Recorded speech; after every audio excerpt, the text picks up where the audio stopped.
Now at 6, a Delaware County detention officer is charged with drug smuggling.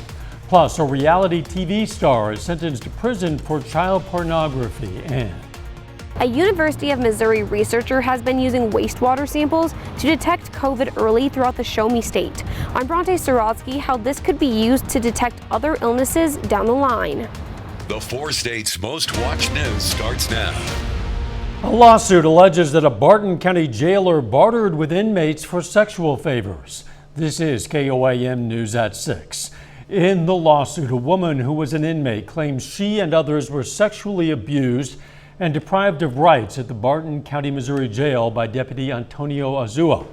The accuser claims during her 3 times as an inmate from 2018 to 2019, she had to barter for more humane conditions or special privileges.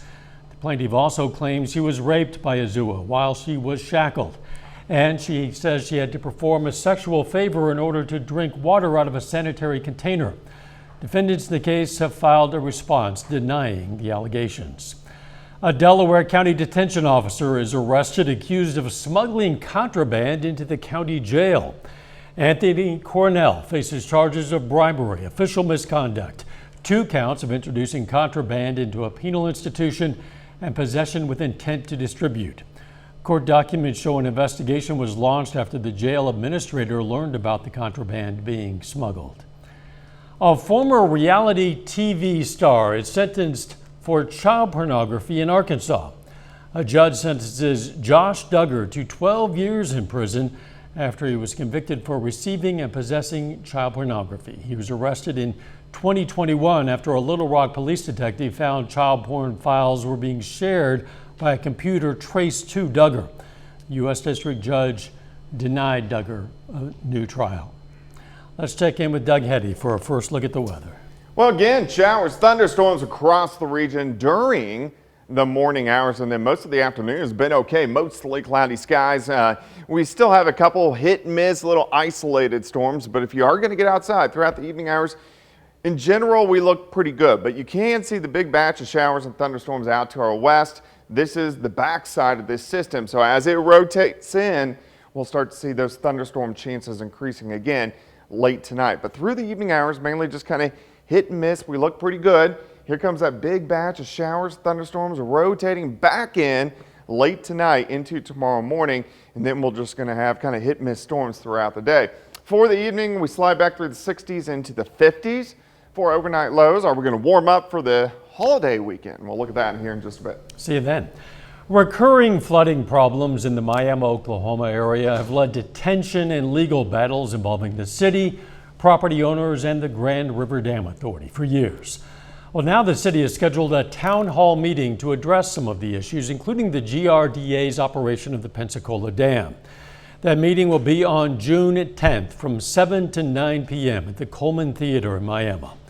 Among those attending will be city and community leaders, legal counsel, and experts. The city says the meeting will include updates on some legal disputes and opportunities for public comment and questions. A team of researchers at the University of Missouri has been using wastewater samples throughout the pandemic to gain a better insight into what COVID-19 cases look like throughout the state.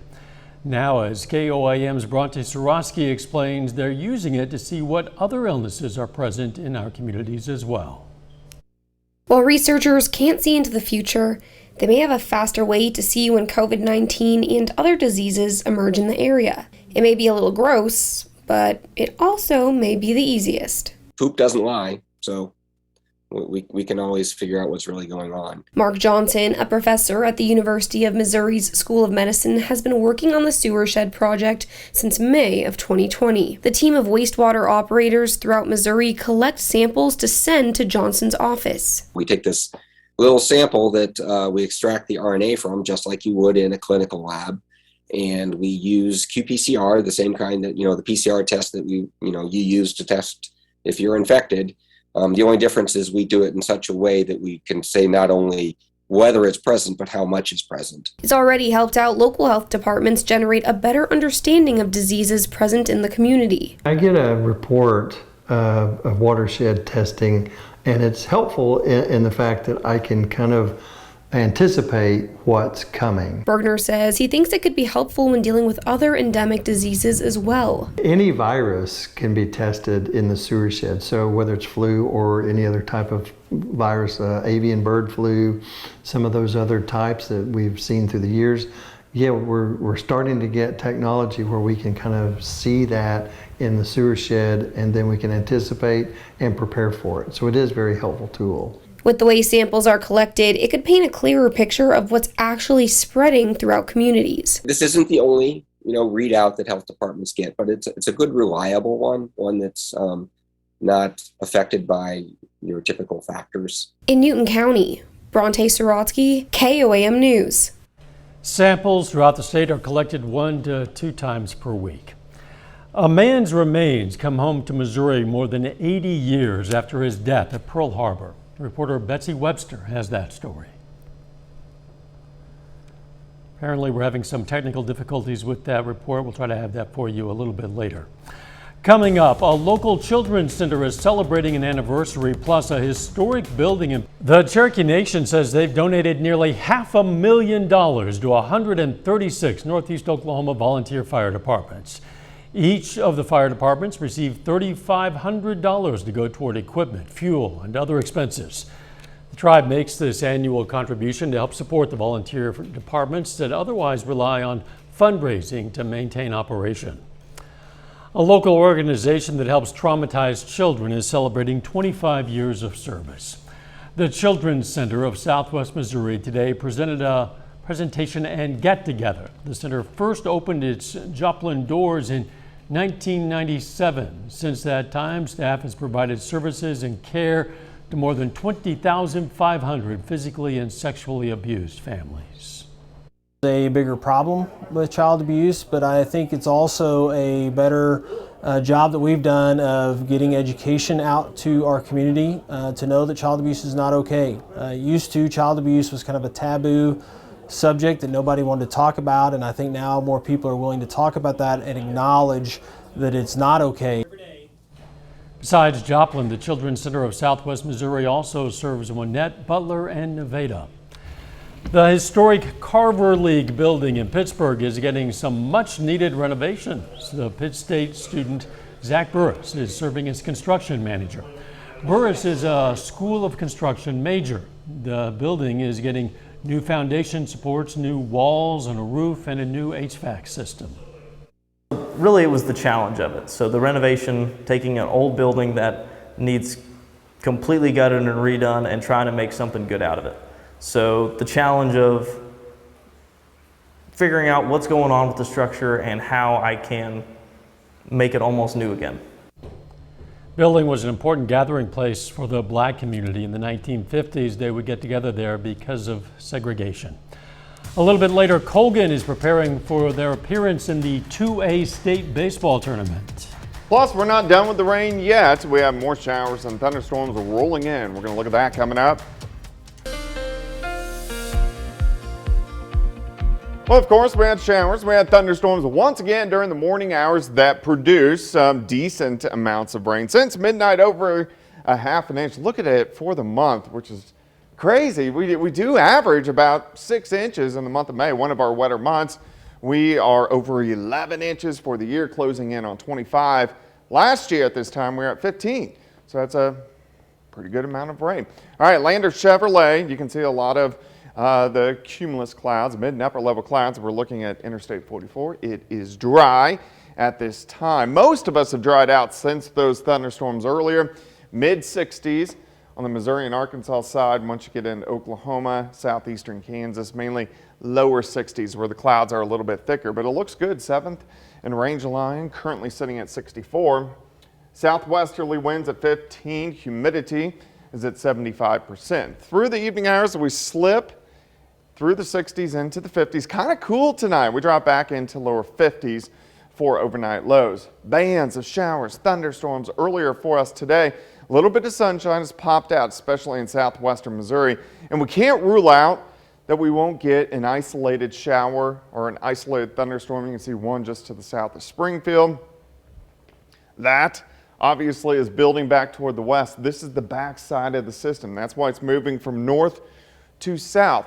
but will eventually rotate in later on tonight as the main circulation kind of works and passes by.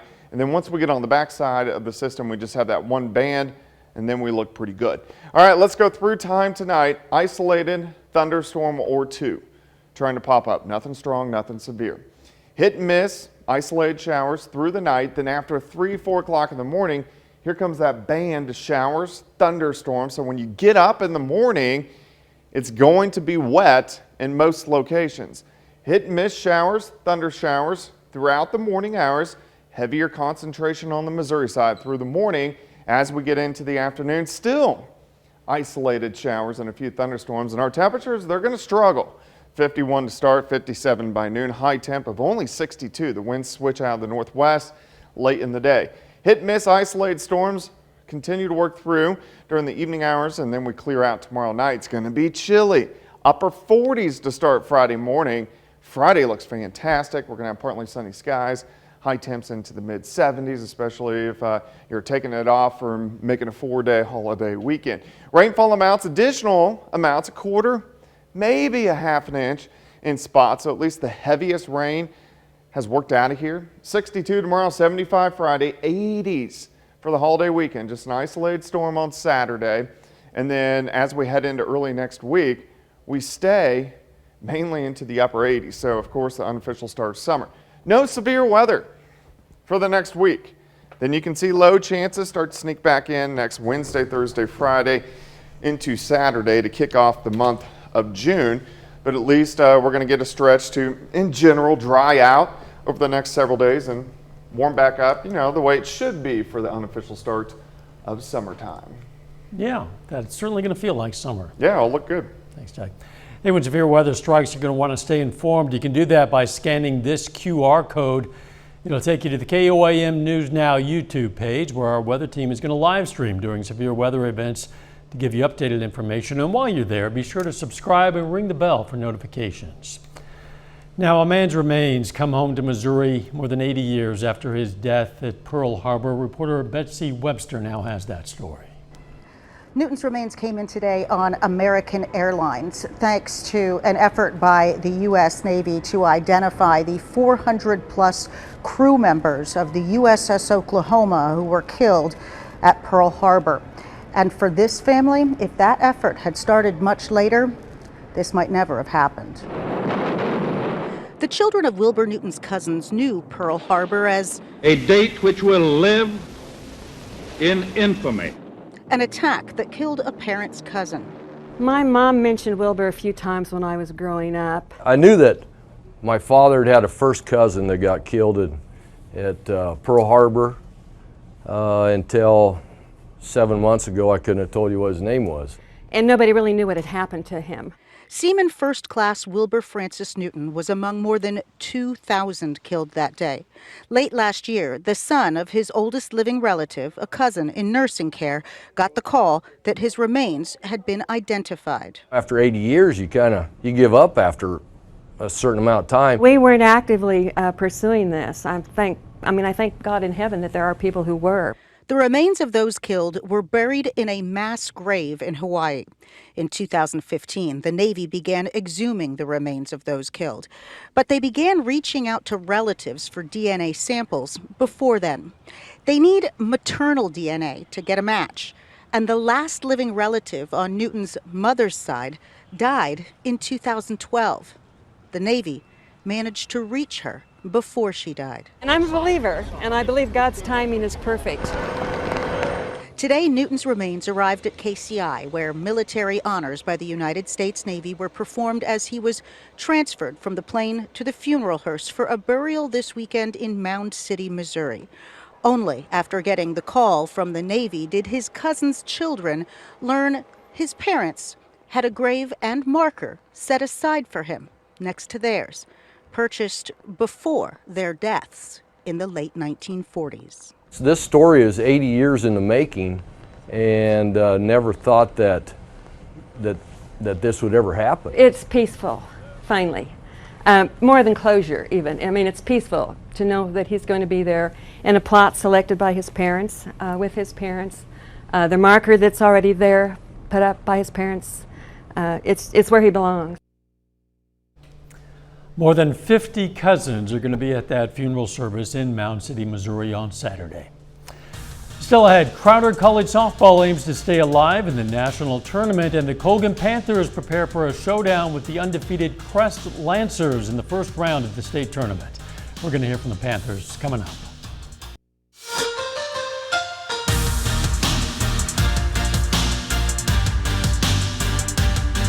The Colgan Panthers hit the road to Great Bend today for the 2A state baseball tournament. Colgan is the 8th seed in the bracket and will face the top-seeded Crest Lancers in the first round tomorrow morning. Now, Crest is undefeated, sitting at 23-0 heading into state. The Panthers, meanwhile, are 9-12. Now, they've won 16 state championships under head coach Mike Watt, but their last 6 years ago in 2016. Now, this group is young, but they're ready to take their shot at putting Colgan back on top of Class 2A. Energy is high, and we're just really excited to get back to the state tournament. We're right where we want to be. We just have a few more games to go, and we're going to take it serious. It's been this trip all the way up there, and we're going to go try and win one. The history part of it is something to be respected, but we haven't done anything this year. It's this year that matters, and these guys have had brothers that have played and some relations that have played, but this is their turn, and they got to create their own history. The Crowder College softball team is playing in the national tournament in Yuma, Arizona this week. The Rough Riders dropped their first game last night 6-0 to McLennan. So Crowder faces elimination tonight against Snead State. Unfortunately, faced some more great pitching and fall in a good one 1-0. Crowder ends the season with a 53-10 overall record. Well, Pittsburgh State and Missouri Southern are less than 24 hours away from competing at the Division II Outdoor Track and Field National Championships. Both men's and women's teams from both schools head into the meet nationally ranked. On the men's side, Pitt State is ranked 4th in the country and has 15 athletes qualified for the championships. Southern is 10th and will have 11 athletes competing this weekend. As for the women, the Gorillas are number 10 in the nation and have 15 qualified. Southern is number 21 and will have 5 in action in Michigan. You can check out a schedule for the national championships in this story on the sports page at KOAMNewsNow.com. And that's it for sports. We're back after this. Take time now to honor a local veteran. John Nicholson served in the U.S. Army in 1934. His hometown, Chitopa, Kansas. And we salute Lieutenant Colonel John Nicholson, a 4-state hero. Here's a look at what's coming up on KOAM News at 9 on Fox 14. We're going to have the latest on the Texas school massacre, which left 19 children and 2 teachers dead. Also, a visit to a Joplin brewery to see how workers there are helping Ukrainians, and a massive network of cameras will help firefighters in California this fire season. Hope you join us for those stories, a lot more. KOAM News at 9 on Fox 14. Yeah, we're seeing some blue sky out there among those clouds. Yeah, after a lot of rain so far this month, but more showers, more thunderstorms in here late tonight into just kind of hit and miss throughout the daytime hours tomorrow, keeping our temps cool, but warming up for the holiday weekend. Final sports now. Nevada's Case Sanderson is the Big 8 West Baseball Player of the Year. We'll have more on that tonight at 10. Very good. As we close tonight, we get a KOAM sky view look at the rooftop wildlife garden at Wildcat Glades. Thanks for joining us. We'll see you right back here for KOAM News at 10. Let's make it a great evening.